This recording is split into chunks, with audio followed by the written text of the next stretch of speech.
maga hukumna nareko paboto masumbang ko masigi. Pas sabu-sabu masumbang ko pesantren. Bagaimana?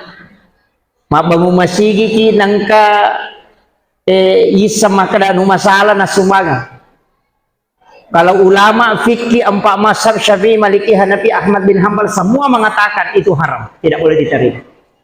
Ya nangka panitia masigi terima sumbangan na naisanya di masalah, ya kepa inakan na palu-palu matu itu. Kepa inakan na palu-palu. Sabab magai madosay nisang anu masalah na tarimay. Yang kedua si kongkoloi menerima yang haram. Yang ketiga na caripay onro mapacingnya. Yang keempat dia nak berakak pakasihin na gara-gara lena. Coba.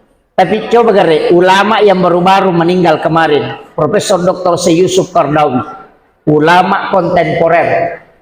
Aganasan, ia ko paboto masumbang ala lalu. Aja mo tolak. Jangan ditolak. Nasaba ia ko paboto masumbang mo tolak, napake boto, napake masabu-sabu, napake macule makunray, pede negay dosana gara-gara iko.